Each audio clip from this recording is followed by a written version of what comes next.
빌립보서 1장 19절에서 26절 말씀입니다. 신약 319페이지 1장 19절부터 한 절씩 교도하시겠습니다. 이것이 너희의 간구와 예수 그리스도의 성령의 도우심으로 나를 구원에 이르게 할 줄 아는 고로 나의 간절한 기대와 소망을 따라 아무 일에든지 부끄러워하지 아니하고 지금도 전과 같이 온전히 담대하여 살든지 죽든지 내 몸에서 그리스도가 존귀하게 되게 하려 하나니 이는 내게 사는 것이 그리스도니 죽는 것도 유익함이라. 그러나 만일 육신으로 사는 이것이 내 일의 열매일진데 무엇을 택해야 할는지 나는 알지 못하노라. 내가 그 둘 사이에 끼었으니 차라리 세상을 떠나서 그리스도와 함께 있는 것이 훨씬 더 좋은 일이라 그렇게 하고 싶으나 내가 육신으로 있는 것이 너희를 위하여 더 유익하리라. 내가 살 것과 너희 믿음의 진보와 기쁨을 위하여 너희 무리와 함께 거할 이것을 확실히 아노니 내가 다시 너희와 같이 있으므로 그리스도 예수 안에서 너희 자랑이 나로 말미암아 풍성하게 하려 함이라. 아멘. 오늘 말씀의 제목은 흔들리는 이 세상에서 어떻게 하면 기쁨의 삶을 살아갈 수 있을까? 오늘도 세 번째로 내 몸에서 그리스도가 존귀하게 되는 삶을 선택하자. 이 주제로 말씀을 계속 나누기를 원합니다. 동일한 주제 속에 우리는 지난주에 12절부터 18절을 통해서 바울은 감옥에 있어서도 기뻐했어요. 어떻게 감옥에서 기뻐할 수 있냐 이게요. 그것은 바울이 뜻을 정했기 때문이라는 거예요. 내가 감옥에 있다 할지라도 내 몸에서 그리스도가 존귀하게 되는 그 삶을 살겠다라고 바울이 선택했다는 거예요. 그래서 감옥에 갇혀 있으면 낙심할 수 있고 좌절할 수 있고 우울할 수 있잖아요. 의기소침할 수 있잖아요. 두려워할 수 있잖아요. 때로는 원망할 수 있잖아요. 그러나 바울이 감옥에 있다 할지라도 나를 통해 그리스도가 드러날 수만 있다면 나는 기뻐하겠다. 그걸 선택했단 말이에요. 그 선택한 그 결과 시위대, 로마 군인들에게 복음이 전파되었고 그뿐만 아니라 시위대 밖에도 복음이 전파되었고 자기 때문에 도전을 받아서 많은 믿는 사람들이 사랑하는 마음으로 주의 복음을 전하게 되었고 심지어는 나를 괴롭게 하는 사람들이 정말 예수 그리스도를 더 열심히 전함으로 그리스도가 전파되게 되었으니 얼마나 감사하냐 이게. 얼마나 기쁘냐 이게. 그런 메시지를 우리에게 주면서 우리 하나님께서는 하나님의 뜻 가운데 살아가는 그 인생들에게는 열린 문을 우리에게 활짝 열어놓으셔서 아무도 닫을 수 없는 열린 문 우리 앞에 두셔서 뜻 가운데 살아가는 자들에게는 언제나 기쁨이 충만하다 했어요.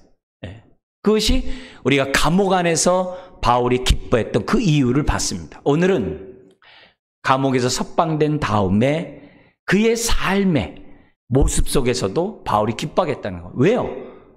감옥에서도 내 몸에서 그리스도가 존귀하게 나타났는데 감옥 바깥에서 내 몸이 그리스도가 내 몸을 통해 존귀하게 되는 일은 당연한 일이 아니겠냐 이게요.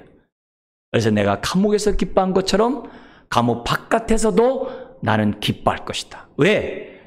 나는 그렇게 살고자 작정했기 때문에. 나는 그 삶을 선택했기 때문에.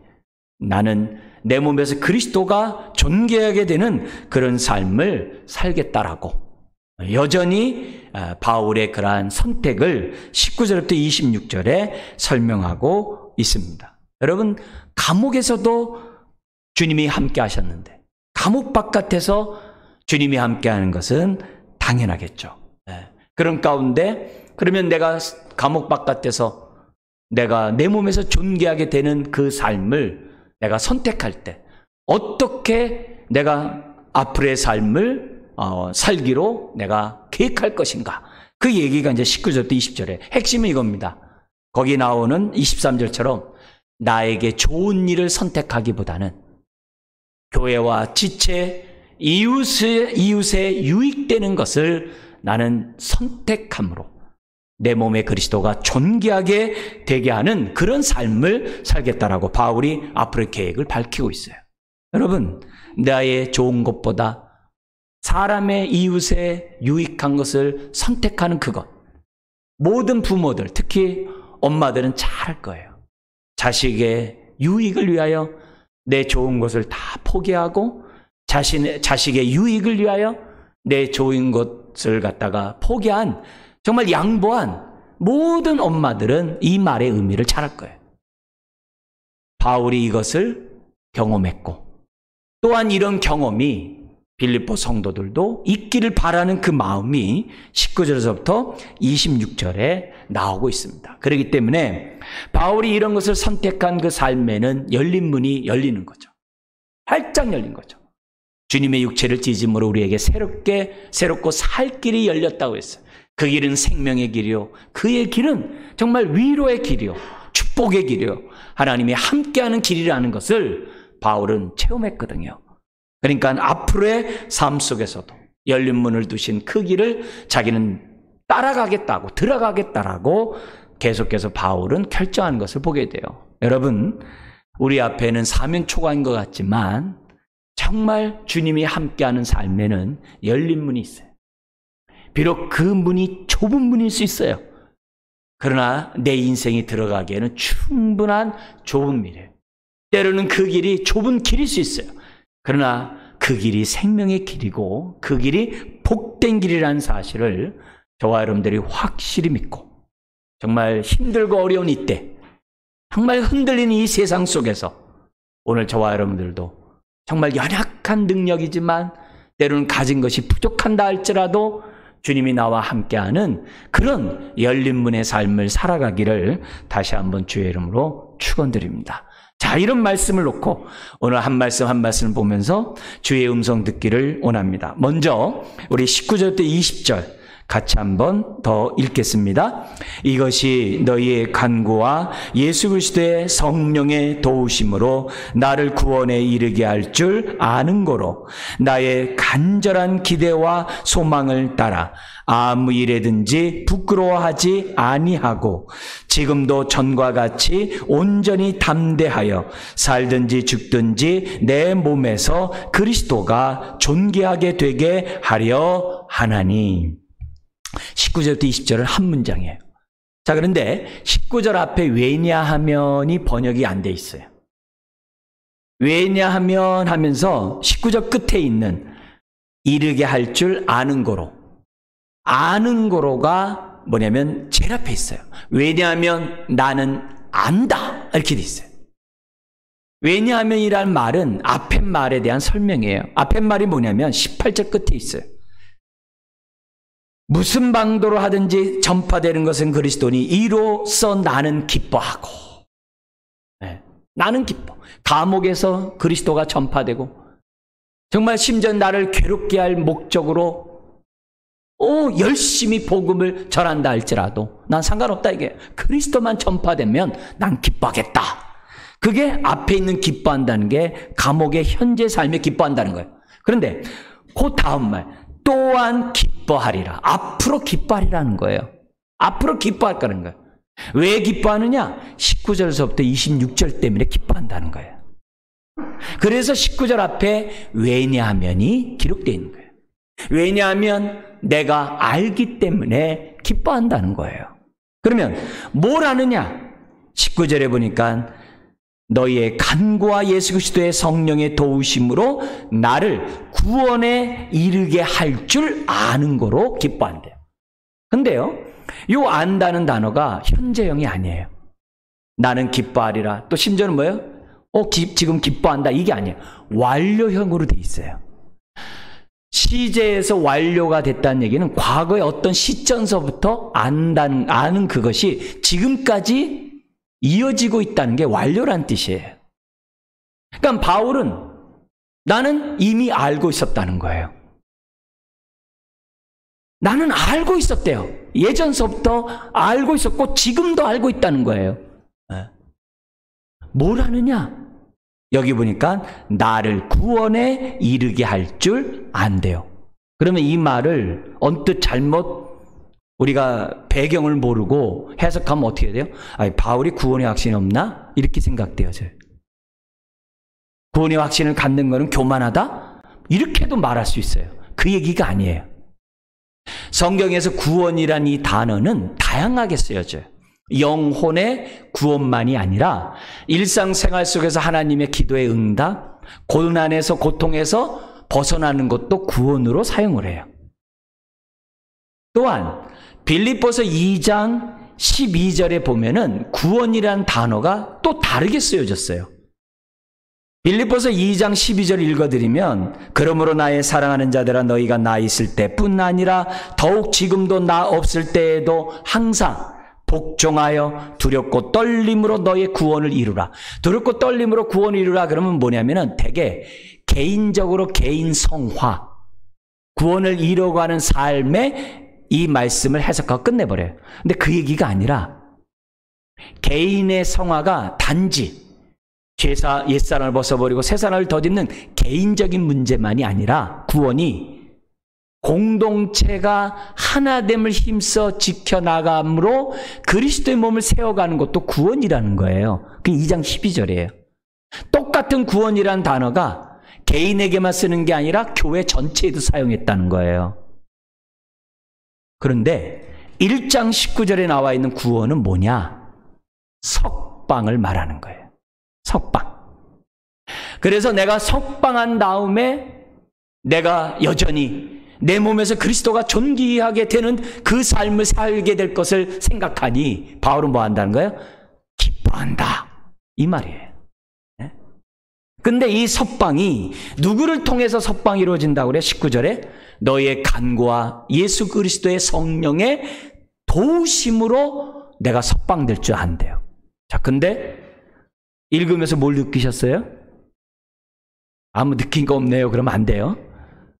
뭘 느끼셔야 돼요. 우리나라 같이 장이유서, 우리 같이 질서를 중시 여기는 사람들에게서는 당연히 어떤 말부터 써야 돼요? 예수 그리스도의 성령의 도우심과 너의 기도로 내가 석방에 이를 줄 아는 거로. 이게 쓰는 게 예의예요. 당연히 예의죠. 어떻게 하나님을 앞서가겠어요? 성령님을 우리가 앞서가는 게 말이 안 되죠. 근데 바울은 의도적으로 너의 간구와 예수 그리스도의 성령의 도우심으로 나를 석방에 이르게 할 줄 아는 거로 이렇게 기록하고 있다는 거예요. 자, 그러면 바울이 왜 빌립보 성도들의 간구를 강조할까요? 물론 빌립보 성도들이 바울을 위하여 기도하는 것은 성령의 도우심이에요. 그걸 부인하자는 게 아니에요. 성령의 도우심을 당연히 인정해요. 그래서 성령의 도우심을 인정하면 영광을 돌려요, 성령님께. 그런데 그것도 있지만 그 성령님이 어떻게 도우시고 역사하느냐? 사람을 통해 역사한다는 거예요. 그 성령님의 역사하심 속에 빌립보 성도들이 지금 뭐예요? 감옥에 있는 바울 자신을 위해 기도했다는 거예요. 그러면 이 기도했다는 얘기를 왜 강조하는 거예요? 잘했다 이 말이에요. 너희들이 성령의 인도 속에서 지금 나를 위해 기도한 거 잘했다 이거예요. 그러니까 뭐 하라는 거예요? 계속 하라는 거예요. 왜요? 너희들의 기도 때문에 내가 석방하게 되었으니 얼마나 감사한 얘기예요. 그러니 너희의 그런 중보 기도에 응답이 있다는 것을 확신하고 앞으로 나를 위해 계속 기도할 뿐만이 아니라 너희의 삶에 어렵고 힘든 일이 있을 때마다 뭐 하라는 거예요? 기도하라 이 말이에요. 더구나 성도들끼리 교회 안에서 어려운 일을 당하고 있는 사람들을 놓고 가만히 있지 말고 성령의 도우심 가운데 너희들이 뭐 하라는 거예요? 서로를 위해 기도해 주라 이게요. 그러면 너희들이 하나님이 함께함을 경험하게 될 것이고 그렇다면 너희들은 영적 전쟁을 하는 영적 군사로서 거듭날 수 있다는 것을 가르치고 교훈하고 격려하기 위해서 바울은 너의 간구를 앞에 집어넣은 거예요. 여러분, 우리가 이 땅에 살아가면서 예수 그리스도를 믿고 하나님의 자녀로 살아가는 거 굉장히 중요해요. 근데 이 자녀는 영적 군사가 돼야 돼요. 영적 싸움을 할 수 있는, 그것도 기도로 싸울 수 있는 영적 군사가 돼야 돼요. 그래야 복음에 합당한 삶을 저와 여러분들이 살아갈 수 있어요. 더구나 내 몸에서 그리스도가 존귀되고 나를 통해 그리스도가 드러나는 그런 삶을 살아갈 수 있는 거예요. 그런 의미에서 바울은 기도의 중요성을 강조하고 있어요. 이미 바울은 5절과 7절에서 1장 5절과 7절에서 빌립보 성도들이 자신과 함께 복음을 위하여 참여한 것에 대해서 감사했어요. 1장 5절에 뭐라고 그랬어요? 너희가 첫날부터 이제까지 복음을 위한 일에 뭐하고 있다고 그래요? 참여하고 있기 때문에 내가 감사한대요. 이 참여한다는 단어가 옛날 성경에는 교제한다라고 했어요. 교제한다고 그랬어요.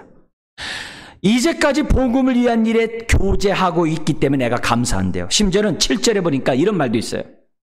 내가 너희 무리를 위하여 이와 같이 생각하는 것이 마땅하니 이는 너희가 내 마음에 있음이며 나의 매임과 복음을 변명함과 확정함에, 바울이 복음을 전하고 변론하고 변호하는 그 일에 뭐 어떻게 돼요? 확정함에 너희가 다 나와 함께 은혜에 참여한 자가 됨이라. 이미 앞에서 빌립보 성도들이 자신에게 에바브로디도를 보내줄 뿐만 아니라 자신에게 선교비를 3번씩이나 보내준 것에 대해 지금 바울은 감사하는 것으로 끝나는 게 아니라 너희들이 나에게 사람을 보내고 선교비를 보내는 것은 내가 지금 복음 사역하는 그 일에 지금 참여하고 있다는 거예요. 함께하고 있다는 거예요. 그걸 앞에서 칭찬했어요. 근데 지금 뭘 칭찬하는 거예요?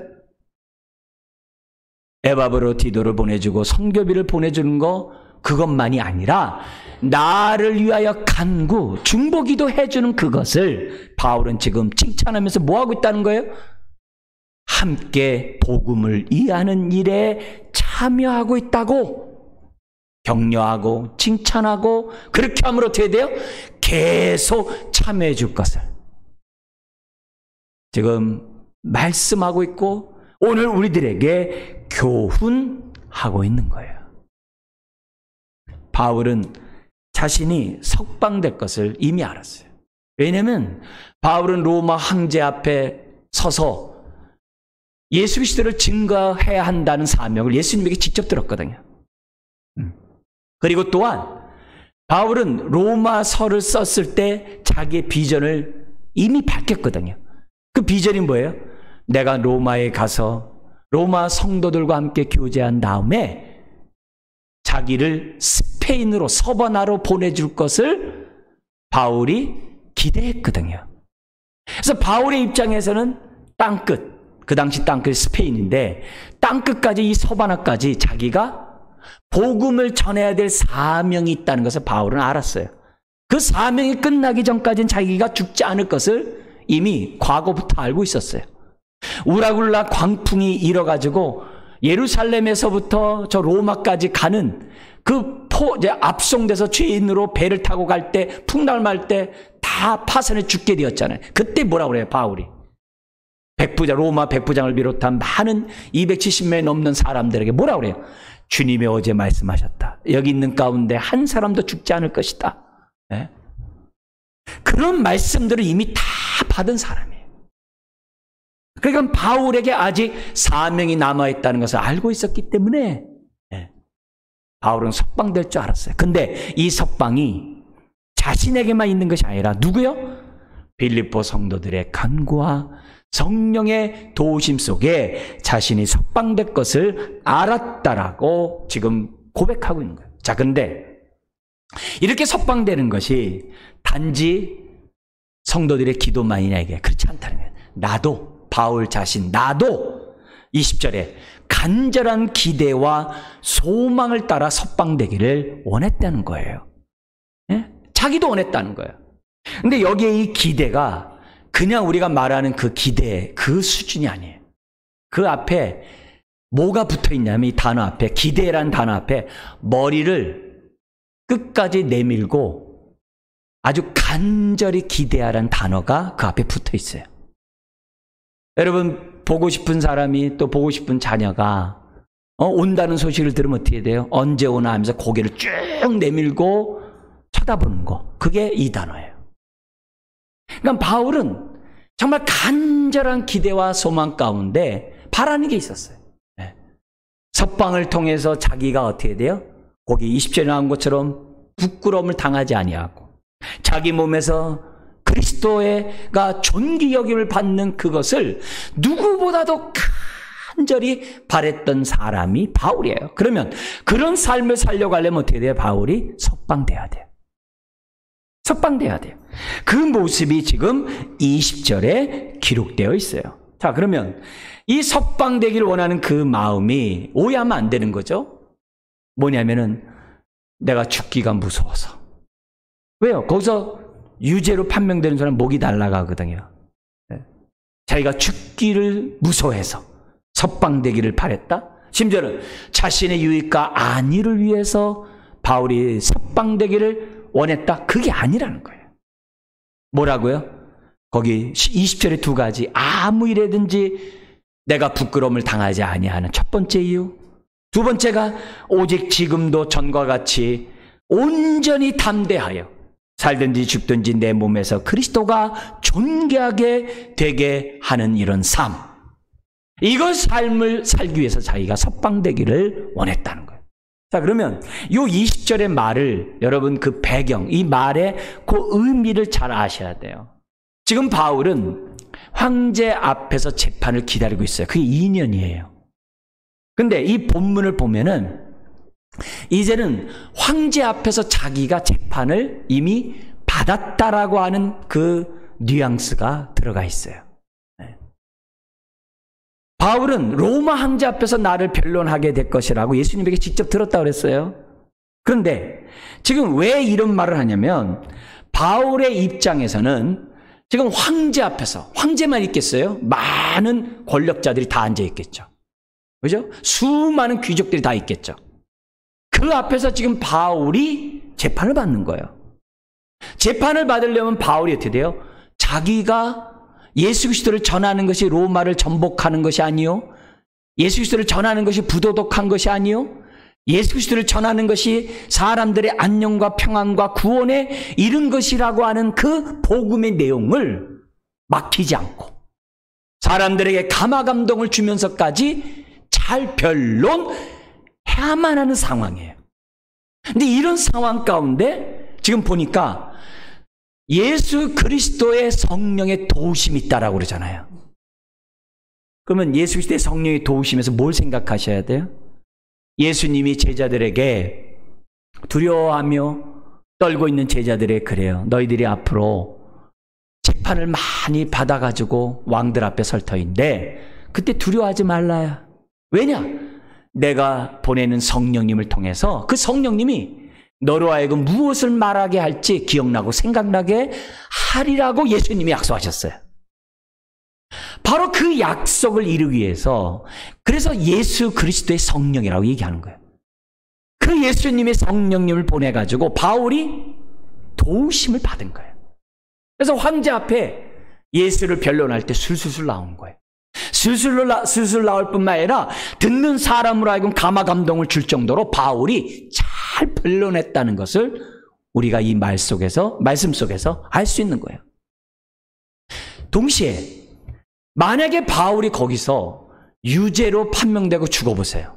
그러면 바울을 고소했던 수많은 유대인과 이방인들이 봐라, 바울이 공개 법정에서 죄인으로 취급받았지 않냐, 예수를 전하는 것은 죄야, 이렇게 공격할 거 아니에요. 그러면 바울이 전했던 수없이 많은 복음들이 뭐가 돼요? 무의미한 것이 되는 거예요. 근데 만약에 바울이 석방된다고 한다면 어떻게 되는 거예요? 바울이 전한 그 복음은 진짜가 되고 유익한 것이 되고, 그죠? 사람들에게 어떻게 돼요? 나쁜 것이 아니라 도움을 주는 복음이라는 것으로 판명이 되잖아요. 판명이 되잖아요. 굉장히 중요하잖아요. 그렇기 때문에 바울은 누구보다도 자신의 안일함보다도 복음을 위하여 석방되기를 원했다는 거예요. 그것이 뭐냐면 아무 일에든지 부끄러움 당하지 않는 거예요. 왜냐면 복음 부끄러운 것이 아니라 그랬잖아요. 그것을 최고 그 당시 로마 법정에서 증명받는 것이 석방이에요. 그러니까 바울이 석방되기를 누구보다도 간절한 기대와 소망 가운데 갖게 되었다는 것을 오늘 배경으로 생각하고 이 20절을 저와 여러분들이 받으셔야 되는 거예요. 여러분, 바울의 간절한 소망 딴 거 없어요. 내 몸에서 그리스도가 전파되고 그리스도가 영광을 받고 그리스도가 존귀받는 것, 그것밖에 없었어요. 이걸 선택했던 이 바울이 하나님 앞에 기도하는 거예요. 하나님, 나의 이 삶이 지속되기 원합니다. 나의 그리스도를 존귀하게 하는 이 삶이 더욱더 내가 넘쳐나기를 원합니다. 그래서 하나님 나를 빨리 석방시켜 주시고 내가 복음을 위하여 남은 여생 더 살 수 있도록 나에게 은혜를 베풀어 달라고 하는 그 말이 19절, 20절이에요. 이걸 바울이 확신했다는 거예요. 네. 이미 이걸 알았다는 거예요. 그러니까 얼마나 감사해. 그러니까 뭐예요? 또한 기뻐하리라. 내가 기뻐하리라고 말할 수가 있다는 거예요. 여러분, 바울의 이런 하나님의 이런 비전 앞에서 기뻐하는 것만이 아니에요. 성경에 보면은 너무나도 많은 곳에서 하나님을 경외하는 자에게는 수치함을 당치 않겠다라고 약속들을 많이 하셨어요. 시편 25편, 38편 같은 데는 하나님을 경외하는 자는 수치를 당하지 않게 하시겠다고 하는 것이 하나님의 약속이에요. 이게 하나님의 뜻이에요. 욥도 보세요. 욥도 까닭 없는 고난을 당했어요. 까닭 없는 고통을 당했어요. 심지어는 자기 친한 친구로부터 정말 무시를 당했어요. 그런 까닭 없이 자기가 고통을 당할 때 욥이 얼마나 마음 아팠어요. 그러나 하나님은 욥을 위로하셨어요. 이거 다 아실 거예요. 그 까닭 없이 고통당하는 그 욥을 하나님이 위로하셨음을 성경을 우리들에게 보여주거든요. 바울도 똑같아요. 누구보다도 하나님을 경외하는 자였어요. 당연히 수치를 당치 않죠. 바울 또한 어떻게 돼요? 욥처럼 까닭 없는 고통을 당한 사람이었어요. 그런 자를 하나님이 수치를 당하도록 내버려 두냐, 이게 아니라는 거예요. 우리 예수님이 십자가에서 모든 수치를 다 당하셨어요. 그 수치를 당한 그 모습 그대로 내버려 두냐, 이게 아니라는 거예요. 그게 뭐예요? 그게 부활이에요. 세상 법정에서 수치를 당했지만 하늘의 법정에서는 의롭다함을 받았기에 부활하신 거예요. 이거는 오늘 저와 여러분들에게도 동일하다는 거예요. 우리가 사명이 남아서 우리가 석방되는 것도 있지만 또한 하나님을 경외하고 하나님을 의지함으로 우리가 수치를 당하지 않는 그런 은혜도 있다는 것이 바울을 통해서 주님이 오늘 우리들에게 말씀하고 있는 거예요. 그러니 내가 기뻐하리라. 그리고 나서 21절부터 26절에 그렇기 때문에 나는 석방한 다음에도 앞으로도 내 몸에서 그리스도가 존귀하게 되는 그런 삶을 살겠노라고. 그러면서 구체적인 자신의 계획을 21절에서 26절에 설명하고 있습니다. 자, 그런 가운데 이 21절부터 24절에 보면은 벌써 딱 기준이 딱 잡혀 있으니까 내가 어떻게 사는 것이 합당하다라고 인생관이 딱 잡히는 거예요. 우리가 예수를 나의 구세주, 나의 주님이라고 고백하는 그 순간에 내가 앞으로 어떻게 살아야지라는 게 딱 결정되어지는 것과 똑같아요. 그래서 우리의 인생관은 주님을 만나는 것을 전후로 바뀌는 거예요.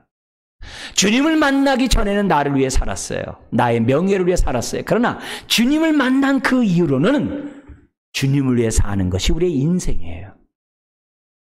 바울이 그걸 보여줘요. 뭐라고 그러냐면은 21절 같이 한번 읽겠습니다.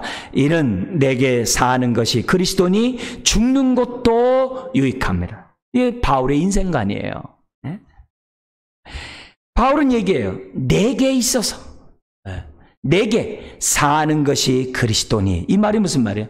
나는 정말 그리스도만을 위해 살고 그리스도가 내 존재의 의미고 내 삶 그 자체라는 표현이에요.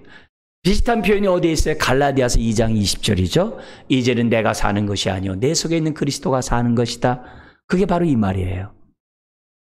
바울은 다른 거 없어요. 내 존재와 삶의 의미는 예수밖에 없다. 나를 통해 그리스도가 정말 존귀하게 여김을 받는 그것. 내게 사는 것이 그리스도니. 나의 존재하는 그 의미 자체가 그리스도라고 설명을 해요. 그러면서 뭐라 하냐면은 죽는 것도 유익합니다. 이거 오해하면 안 되는데요.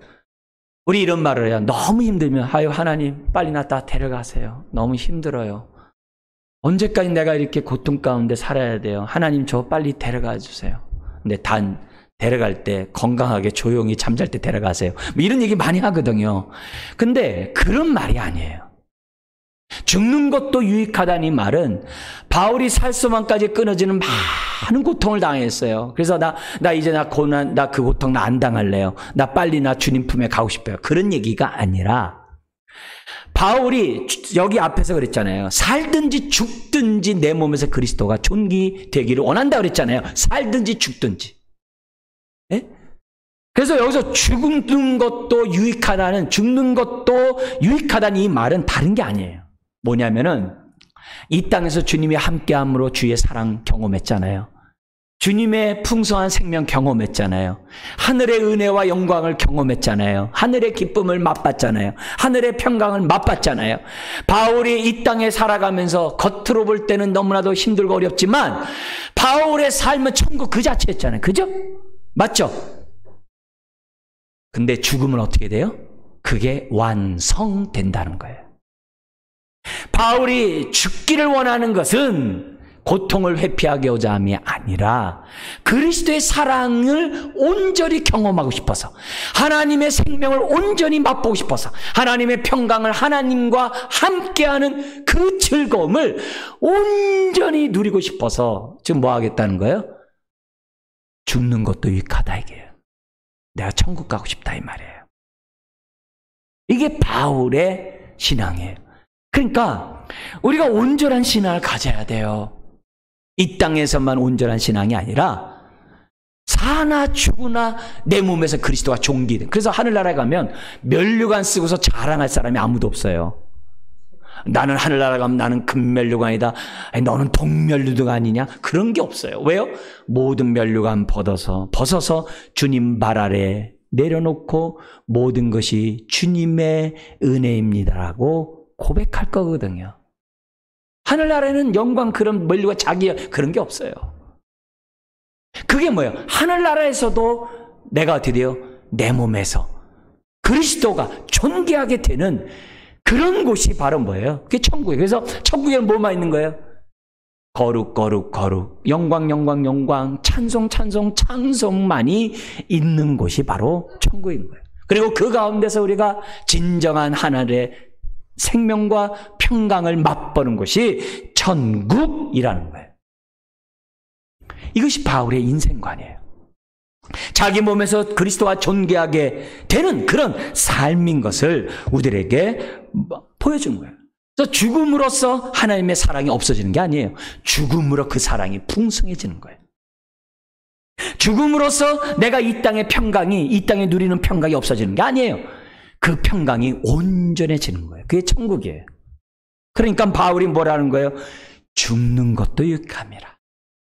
그렇게 얘기해요. 그래서 22절에 이렇게 얘기합니다. 그러나 만일 육신으로 사는 이것이 석방이 되어서 내가 신앙생활하는 이것이 내 일의 열매일진데, 내 일의 열매라는 게 뭐겠어요? 앞으로 더욱더 전도해서 영혼 구원받을 일들이 많이 생겨나니까 열매를 많이 맺을 거 아니겠어요? 그러니까 내 일의 열매일진데 무엇을 택해야 할는지 나는 알지 못하느라.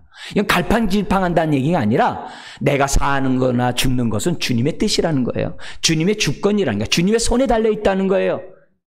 주님이 살리면 사는 것이고 주님이 오라 하면 가는 것이고 그 얘기예요. 그러면서 뭐라 하냐면 23절에 내가 그 둘 사이에 사느냐 죽느냐 둘 사이에 끼었으니 그 앞에 뭐가 있냐면 꽉이란 단어가 붙어 있어요. 뭐냐면 꽉 끼었으니 끼었으니 차라리 세상을 떠나서 그리스도와 함께 있는 것이 훨씬 더 좋은 일이라 그렇게 하고 싶으나 나의 간절한 소망은 주님과 영원토록 함께 있고 싶은 거예요. 맞잖아요. 구원받으니까 구원의 완성을 원하는 건 당연한 거 아니겠어요? 빨리 주님 품에 가고 싶은 건 당연한 거 아니겠어요? 그렇게 하고 싶어하는 열망이 있으나 24절 그러나 번역이 안 돼 있어요? 그러나 내가 육신으로 있는 것이 너희를 위하여 더 유익하리라. 주님께 가고자 하는 열망만 있는 것이 아니라 뭐 또한 있다는 거예요? 빌립보 성도들을 비롯한 이 땅에 남아있는 그 열망 또한 동일하게 크다는 것을 바울이 우리들에게 보여줘요. 그러니까 바울은 주님의 뜻 가운데 오라 하면 오는 거고 주님이 뜻 가운데 있으라 하면 있는 거예요.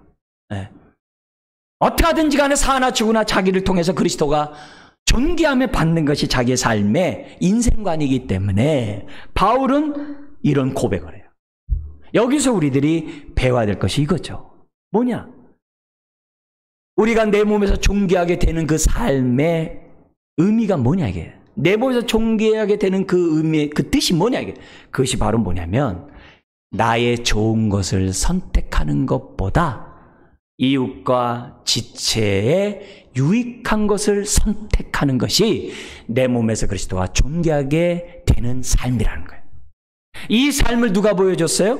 앞으로 얘기할 거예요. 빌립보서 2장 5절 이하에 저 높고 높은 보좌에서 이 낮고 낮은 이 땅까지 내려올 뿐만 아니라 죽기까지 낮아지신 예수님의 그 겸손한 모습이 바로 이걸 얘기하는 거예요. 예수님이 왜 저 영광을 버리시고 이 땅에 오셨어요? 저와 여러분들의 유익을 위하여. 저와 여러분들의 유익을 위하여 주님이 모든 영광 버리고 이 땅에 오셨다 이게. 그게 겸손이라 이게. 그러면 이런 얘기를 왜 하는 거예요? 그 당시에 빌립보 교회 교인들끼리 뭐가 있냐면 유오디아 순두교회를 비롯해가지고 서로 다툼 있고 서로 드디어 자기가 높다라고 그러고 남을 자기보다 이렇게 존귀하게 낮게 여기는 높이는 그런 모습들이 없는 거예요. 서로 다툼과 나눔 속에 있는 거예요. 이건 겸손한 모습이 아니죠. 이건 주님의 마음을 본받은 게 아니죠. 이거는 내 몸에서 그리스도와 존귀하게 되는 삶이 아니죠. 그거 앞으로 이제 2장에 설명할 거예요. 그런 것 앞서 바울이 어떤 것이 우리들의 믿음의 삶인지를 지금 샘플로 보여주는 거예요. 예수님의 모습이 이거라는 거예요. 우리가 이렇게 살아야 한다는 거예요. 그렇기 때문에 오늘 지금 나의 지금 신앙생활 하면서 정말 이제는 내가 사는 것이 아니라 내 속에 있는 그리스도가 사는 것이다. 내가 정말 입술로 예수님은 나의 주님이라고 고백하고 있다면 오늘 나의 현재 삶 속에서 정말 나의 유익보다 나의 좋은 것보다 지체의 유익을 선택하냐 이게요. 정말 입술로만 주여 하느냐 아니면 삶 속에서 주님을 인정하느냐 그걸 지금 우리들에게 보여주고 앞으로 2장에서도 4장까지 우리는 이 말의 의미를 배워갈 거예요. 배워갈 거예요. 이렇게 인생관을 분명히 밝힌 다음에 그러기 때문에 25절 26절에 내가 너희와 함께 머물기를 원한다. 그 얘기를 25절 26절 얘기하면서 내가 너희와 함께 머무는 이유 두 가지를 얘기를 해요. 물론 이제 26절은 결과적이지만 이해하기 쉽게 해서 두 가지로 얘기할게요. 여기 보면 25절도 원문에는 확실히 아노니가 제일 앞에 있어요. 그러니까 19절에서도 확실히 안다는 것으로 시작하고 25절에서도 똑같이 확실히 안다는 것으로 시작을 해요. 그러면 뭘 아느냐? 25절에 내가 살 것과 내가 살 것을 남아있다라는 단어예요. 이 땅에 남아있다는 거 살 것과 너의 믿음의 진보와 기쁨을 위하여 너희 무리와 함께 거할 이것을 확실히 아노니. 그래서 석방이라고 구원을 해석한 거예요. 네. 내가 너희 무리와 함께 거할 이것을 확실히 안대요. 자, 근데 너희와 확실히 거할 것을 아는데 그 이유가 뭐라고 돼 있어요? 너의 믿음의 진보와 기쁨을 위하여. 이렇게 돼 있어요. 여기 믿음의 진보라는 단어는 12절에 복음의 전파의 진전, 이 진전과 똑같은 단어예요. 네. 진전과 진보는 똑같은 단어를 지금 달리 번역했을 뿐이에요. 원문은 똑같은 단어예요. 근데 이 진보가 어떤 단어라고 그랬어요?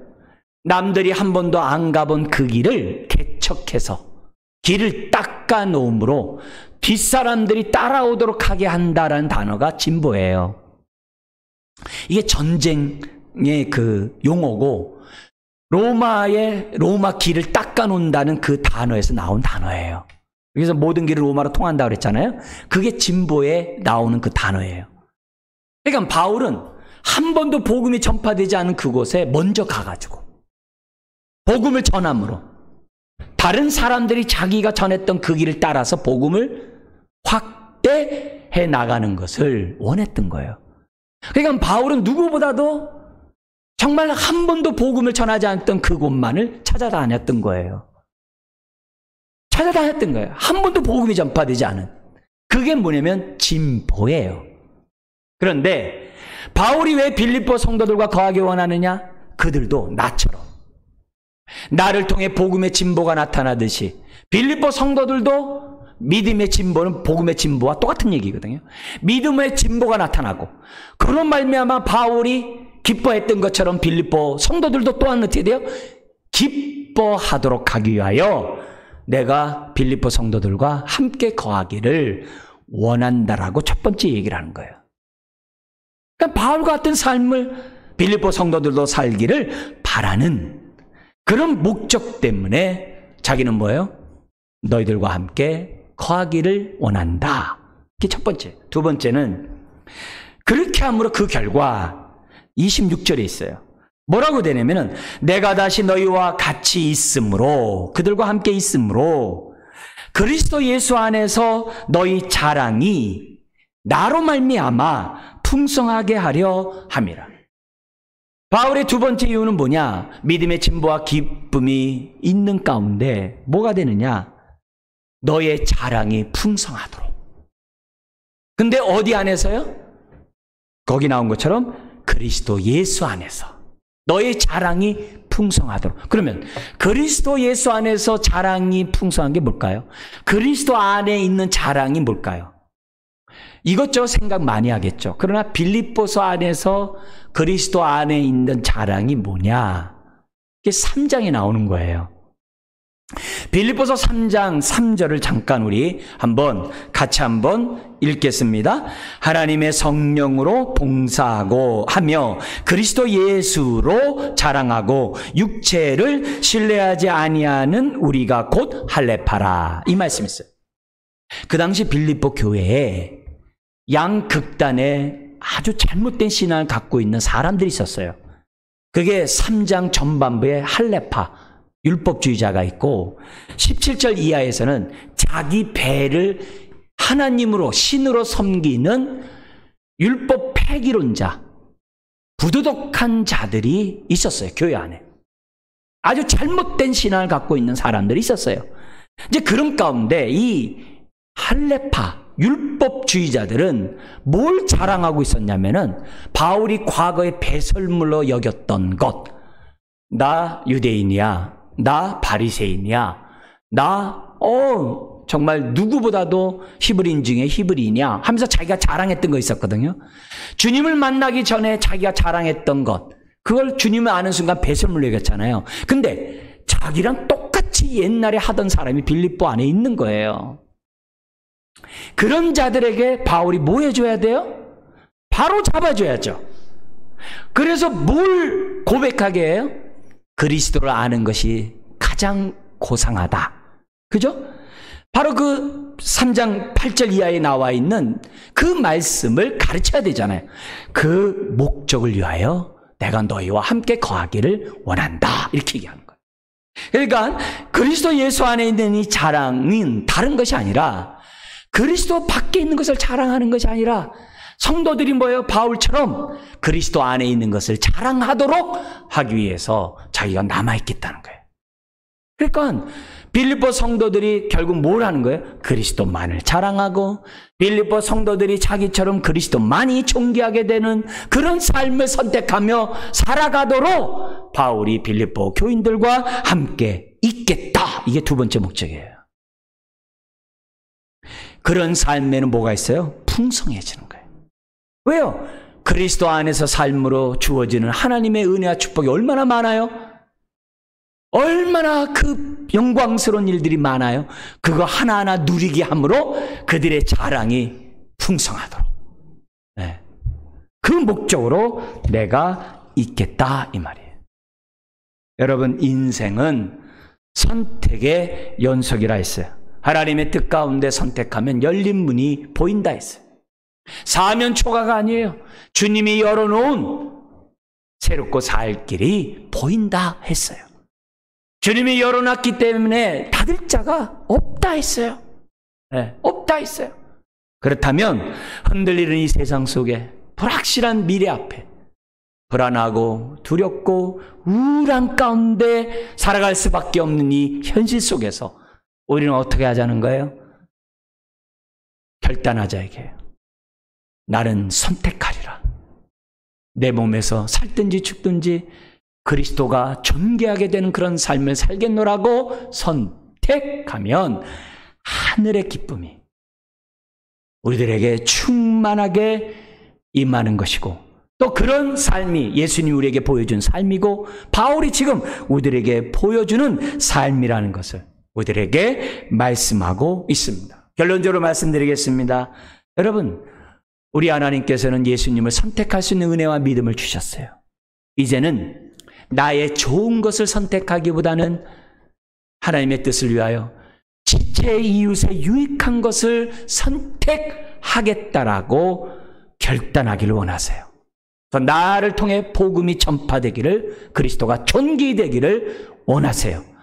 올바른 선택을 함으로 이 땅에서 천국을 맛보시기를 주의 이름으로 축원합니다. 기도하겠습니다. 하나님